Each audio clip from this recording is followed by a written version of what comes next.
అందరికి నమస్కారం. నేను శిరీష. ముందుగా అందరికి శ్రీ పరాభవనామ సంవత్సర ఉగాది శుభాకాంక్షలు.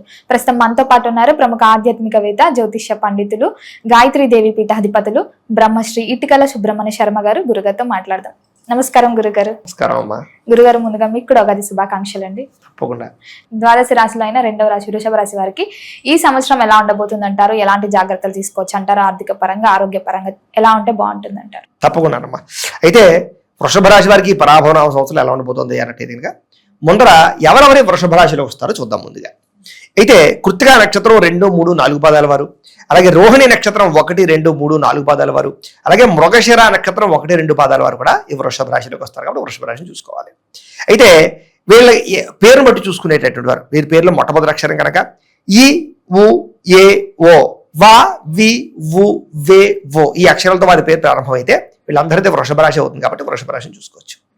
ఈ సంవత్సరం వృషభ రాశి వారికి ఆదాయం 5, వ్యయం 14గా కనపడుతోంది. మళ్ళీ కంగారేం పడిపోకలేదు. ఇందాక చెప్పినట్టుగా ఆదాయం తక్కువ ఉన్నా ఖర్చు ఎక్కువగా కనపడుతోంది. కాకపోతే దాచుకున్న డబ్బులు ఖర్చు అవుతున్నాయి. అప్పు తెచ్చి మరీ పెట్టుబడులు పెట్టవలసిన అవసరం కనపడుతోంది. కాబట్టి ఈ సంవత్సరం నాకు తెలిసి ఏదైనా వ్యాపారాలు పెట్టడం కానీ, పెద్ద పెద్ద ఇన్వెస్ట్మెంట్లు చేయడం కానీ, ఇల్లులు కట్టడం కానీ, భూములు కొనడం కానీ, వాహనాలు కొనడం కానీ, ఇంట్లో పెళ్లిళ్ళు చేయడం కానీ, శుభకార్యాలు నిర్వహించడం కానీ, ఏదైనా పెద్ద ఖర్చుతో కూడుకున్నటువంటి మంచి అవకాశాలు రాబోతున్నాయి వీళ్ళకి. అంటే ఇప్పుడు ఖర్చు పెట్టడం వల్ల భవిష్యత్తులో ఉపయోగపడేవి, ఆదాయం కలిగించేటటువంటివి పెద్ద పెద్ద పెట్టుబడులు కూడా పెట్టగలుగుతారని అర్థం చేసుకోవచ్చు. కాబట్టి కంగారేం పడక్కర్లేదు. కాకపోతే ఖర్చు అదుపులో పెట్టుకోవాలి. ఈ సంవత్సరం విపరీతమైన ఖర్చు కనపడుతోంది. ఎంత ఖర్చు అంటే సంపాదించడానికన్నా 2-3 రెట్లు ఖర్చు కనపడుతోంది. కాబట్టి ఖర్చుని అదుపులో పెట్టుకుని అత్యవసరమైన ఖర్చు అయితేనే ఖర్చు పెట్టుకున్నట్లయితే ఈ సంవత్సరం చాలా అనుకూలంగా వెళ్ళుకుంటుంది. ఇది ప్రధానమైన విషయం. ఇక రాజపూజ్యం 5, అవమానం 4గా కనపడుతుంది వీళ్ళకి. అయితే రాజపూజ్యం బ్రహ్మాండంగా ఉంది.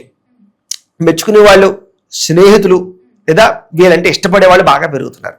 కానీ వీళ్ళంటే కిట్టని వాళ్ళు కూడా ఇంకా సమానంగానే కనపడుతున్నారు. దగ్గరే ఉన్నారు. కాబట్టి నరదిష్టి, నరఘోష వీళ్ళు కూడా బాగా ఉంటుంది.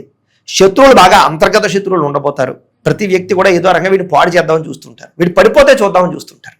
కాబట్టి మీ అంతటి మీరే ప్రతి విషయంలోనూ కూడా ఎక్కువ జాగ్రత్త తీసుకోవాలి. ఈ సంవత్సరం ప్రతి వ్యక్తితో జాగ్రత్తగా మాట్లాడితే బాగుంటుంది అనమాట. ఇక ఈ సంవత్సరం వీళ్ళకి గోచారం చూసుకున్నట్లయితే కనుక గురుడు జూన్ 1వ తారీఖు దాకా కూడా ద్వితీయ స్థానంలో తామ్రమూర్తిగా ఉంటున్నాడు.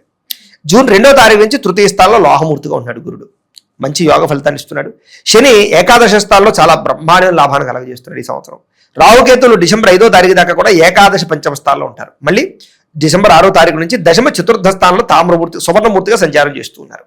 ఈ కారణంగా వీళ్ళకి ఎలా ఉండబోతుంది ఈ సంవత్సరం అన్నట్లయితే కనుక కొంచెం అనుకూలమైన ఫలితాలే ఎక్కువగానే కనపడుతున్నాయి. పర్వాలేదు, భయపడక్కర్లేదు. ఈ సంవత్సరం వృషభ రాశి వారికి యోగ కాలం. పట్టిందల్లా బంగారం అన్నట్టుగా ఉంటుంది. చేసే ప్రతిభని కలిసి వస్తుంది. పెట్టిన పెట్టుబడి వృద్ధవుతుంది. జీవితాన్ని మలుపు తిప్పే నిర్ణయాలు తీసుకుంటారు. వీళ్ళు సెల్ఫ్ మోటివేషన్ చేసుకుంటారు. కొత్త విషయాలు తెలుసుకుంటారు. చాలా అద్భుతమైనటువంటి మార్పులు జీవితంలో రాబోతున్నాయి ఈ సంవత్సరం. కాబట్టి గట్టిగా ప్రయత్నం చేయొచ్చు. ఈ సంవత్సరం అన్ని రకాల శుభాలు కలుగుతున్నాయి. ఈ సంవత్సరం ముఖ్యంగా నిరుద్యోగులందరికీ శుభవార్త. మంచి ఉద్యోగ అవకాశాలు, కోరుకొని కంపెనీలో ఉద్యోగ అవకాశాలు రావడం, విదేశాల్లో ఉద్యోగ ప్రయత్నాలు ఫలించడం, లేదా ఏదైనా గవర్నమెంట్ ఉద్యోగం కోసం ప్రయత్నం చేస్తూ ఇలాంటి గవర్నమెంట్ ఉద్యోగమే కావాలి అని ఎప్పటి నుంచో ఎదురు చూస్తూ, పరీక్షలు రాస్తూ ఎదురు చూసే వాళ్ళందరికీ ఈ సంవత్సరం అతి కష్టం మీద ఉద్యోగ అవకాశాలు ఉన్నాయి. కొంచెం రికమెండేషన్ లాంటివి, ఖర్చులు అవసరం అవుతాయి. ఏదేమైనా కూడా ప్రభుత్వ ఉద్యోగ అవకాశాల కోసం ప్రయత్నం చేయొచ్చు. ఈ సంవత్సరం అవకాశాలు బాగా కనపడుతున్నాయి. ఇక ప్రైవేటు ఉద్యోగాలు చేసే వాళ్ళందరూ కూడా ఈ సంవత్సరం ఇంక్రిమెంట్లు, ప్రమోషన్లు, స్థాన బదిలీలు, లేదా వేరే వేరే రాష్ట్రాలకు మారడం కానీ, వేరే వేరే ప్రాంతాలకు ఉద్యోగ మార్పులు కానీ బాగా కనపడుతూ ఉన్నాయి. ఉద్యోగాలు చేసేట గౌరవ మర్యాదలు బాగా పెరుగుతాయి. గౌరవ వేతనం లభిస్తుందని చెప్పచ్చు. అలాగే పోస్ట్ పెరుగుతుంది. అలాగే బాధ్యతలు కూడా పెరుగుతాయి. దాంతోపాటు మెంటల్ టెన్షన్ కూడా పెరుగుతాయి. వీళ్ళకి ఒత్తిడి బాగా పెరుగుతుంది. కానీ ఆర్థిక ప్రగతి అయితే కనపడుతుంది. ఉద్యోగపరంగా స్టాండర్డ్ లైఫ్ రాబోతుందని చెప్పచ్చు. ఇక ప్రభుత్వ ఉద్యోగస్తులకి ప్రమోషన్లు కానీ, స్థాన బదిలీలు కానీ, ఇంక్రిమెంట్లు కానీ, అలాగే ప్రభుత్వపరమైనటువంటి లబ్ధిని చేకూర్చడం కానీ చాలా అవకాశాలు బాగా కనపడుతున్నాయి. కాబట్టి ప్రభుత్వ ఉద్యోగాలు చేసేవారికి ఈ సంవత్సరం యోగ కాలము అని చెప్పచ్చు. ప్రమోషన్ కోసం ప్రయత్నం చేస్తే ఈ సంవత్సరం సులువుగా వస్తుందని చెప్పచ్చు. ఇక ఈ సంవత్సరం ఎవరైతే ఇల్లు కట్టుకోవాలనుకుంటారో వాళ్ళందరికీ గృహయోగం బ్రహ్మాండంగా కనపడుతోంది. ఆగిపోయిన గృహ నిర్మాణ పనులు ఎదురుగా వెళతాయి. ఏదైనా దానికి సంబంధించి లోన్లు ఏమైనా ఆగిపోయినా, రావాల్సిన లోన్లు ఉన్నా ఖచ్చితంగా లోన్లు వస్తాయి. బ్యాంకు రుణాలు మంజూరు అవుతాయి ఈ సంవత్సరం. అలాగే చాలా శాతం భూములు కొనుగోలు చేసే అవకాశాలు, అగ్రికల్చర్ ల్యాండ్ కొనుగోలు చేసే అవకాశాలు, వ్యవసాయం పట్ల ఆసక్తి, పాడి పంట వ్యవసాయం పట్ల ఆసక్తి, అలాగే కొత్త ఏదైనా డైరీ ఫారాలు కానీ, లేదా దానికి సంబంధించి పాల ఉత్పత్తులకు సంబంధించినటువంటి వ్యాపారాలు పెట్టడం కానీ, కొత్త వ్యాపారాల గురించి అన్వేషించడం కానీ బాగా అవకాశాలు కనపడుతున్నాయి. ఇతర దేశాల్లో ఉండేటటువంటి ప్రొడక్ట్స్ని మన దేశాన్ని పట్టుకొని చమ్మే వ్యాపారాల పరంగా అనుకూలతలు కనపడుతూ ఉన్నాయి. కొత్త వ్యాపారాలు ప్రారంభించాలనుకునే తాపత్రయం బాగా పెరుగుతుంది. ఈ సంవత్సరం వ్యాపారస్తులందరికీ విశేష ధన ప్రాప్తి, వ్యాపార లాభాలు, వ్యాపార వృద్ధితో పాటుగా కొత్త తెలివితేటలతో కూడుకున్నటువంటి నిర్ణయాలు తీసుకుని సమాజానికి ఏ రకమైన వ్యాపారం చేస్తే అభివృద్ధి చెందుతారో అలాంటి వ్యాపారం, అంటే సోషల్ మీడియాను ఉపయోగించుకుని, టెక్నాలజీని ఉపయోగించుకుని వాళ్ళ వ్యాపారాన్ని వృద్ధి చేసుకునేటటువంటి తెలివితేటలు బ్రహ్మాండంగా పెరుగుతాయి. ప్రత్యర్థులకి చక్కని పోటీ ఇస్తారు, వ్యాపార లాభాలు అయితే పొందగలుగుతారు. ఈ సంవత్సరం అప్పుల బాధల నుంచి, రుణ బాధల నుంచి బయటపడే మార్గాలు వస్తాయి. చాలా శాతం అప్పులు తీర్చడానికి ప్రయత్నం చేస్తారని చెప్పొచ్చు. మొండి బకాయిలు, ఎప్పటి నుంచో రావాల్సిన డబ్బులు కానీ, ఆగిపోయిన డబ్బులు కానీ, అవన్నీ ఈ సంవత్సరం వచ్చే అవకాశాలు కూడా బాగా కనపడుతున్నాయి. ఈ సంవత్సరం ఇన్వెస్ట్మెంట్ల మీద ఆసక్తి, ఫస్టే చెప్పుకున్నాం కదా మనం, పెద్ద పెద్ద ఇన్వెస్ట్మెంట్లు చేయడం కానీ, పాలసీలు కట్టడం కానీ, ఇన్సూరెన్స్లు కట్టడం కానీ, టర్మ్ ఇన్సూరెన్స్లు కట్టడం కానీ, బంగారం మీద కానీ, భూముల మీద కానీ పెట్టుబడులు పెట్టడం కానీ వీళ్ళకి చాలా బాగా యోగిస్తుంది.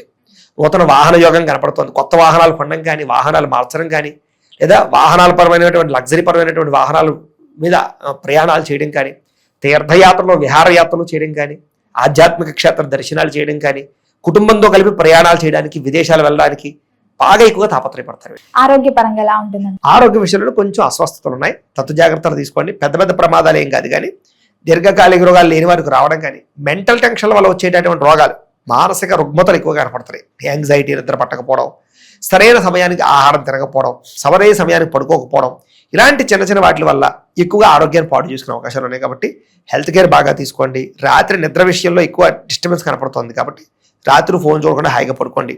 అలాగే ఎక్కువగా సమయాలు తినడానికి ప్రయత్నం చేయండి. అలాగే ప్రధానంగా ఏంటంటే ఎక్కువగా టెన్షన్లు పెట్టుకోకండి. పొద్దున్నే మెడిటేషన్, వ్యాయామం ఖచ్చితంగా చేయండి. మీకు ఈ సంవత్సరం ఆరోగ్య విషయంలో పెద్ద పెద్ద ప్రమాదాలు అయితే ఉండవు, చాలా బాగుంటుందమ్మా.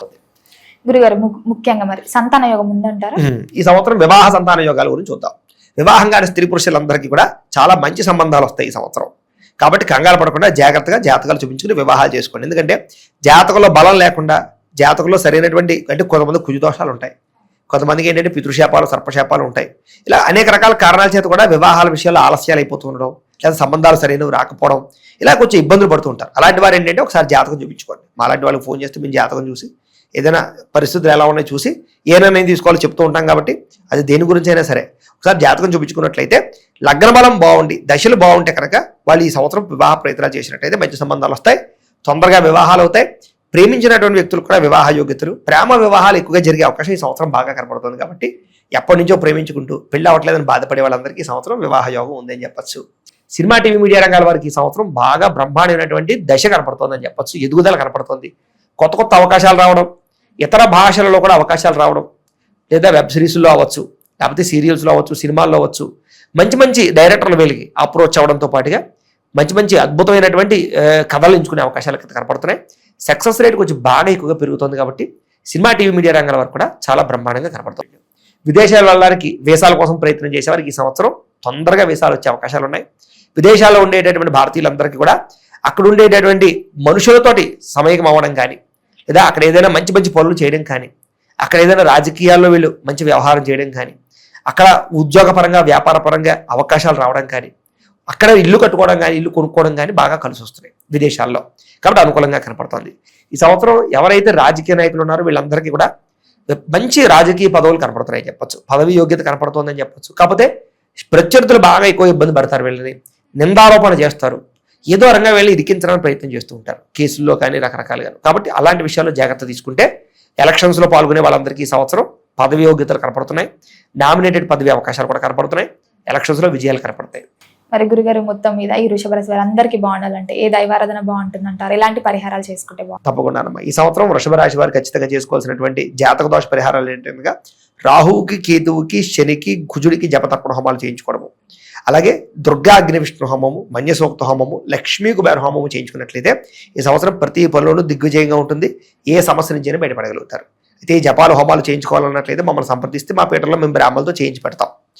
రెండో విషయం ఏంటంటే కనుక, ఇంట్లో చేసుకోవాల్సిన పరిహారాలు ఏంటంటే కనుక, రోజు కూడా లలితా సహస్రాన్ని వినడం కానీ, పారాయణ చేయడం కానీ, అలాగే దేవి ఖడ్గమాల స్తోత్రాన్ని పారాయణ చేయడం కానీ, అలాగే కాలభైరవ స్తోత్రాన్ని పారాయణ చేయడం కానీ చేసుకున్నా, లేదా ఇంట్లో సప్త శనివారాల వ్రతం కానీ, 16 సోమవారాల వ్రతం కానీ, సంకష్టహర చతుర్థి వ్రతం కానీ, లేదా సత్యనారాయణ స్వామి వ్రతాన్ని ప్రతి ఏకాదశి రోజు, ప్రతి పౌర్ణమి రోజు చేసుకుంటూ ఉన్నా కూడా వీళ్ళకి సంవత్సరం అంతా చాలా విజయం కనపడుతుంది, సకల దోషాలు తొలగుతాయి, చాలా తొందరగా అభివృద్ధిలోకి వెళ్తారు. ఎందుకంటే టైం బాగుంది వీళ్ళకి ఈ సంవత్సరం. దీనికి దైవబలం తోడైతే కనుక ఈ సంవత్సరం వృషభ రాశి వారిని పట్టుకునే వాళ్ళు లేరని చెప్పచ్చు. గురుగారు మొత్తం ఈ సంవత్సరంలో వృషభ రాశి వారికి ఎలా ఉండబోతుందో, ఎలాంటి జాగ్రత్తలు తీసుకోవాలో తెలియజేసినందుకు ధన్యవాదాలు. సంతోషం అమ్మా, నమస్కారం.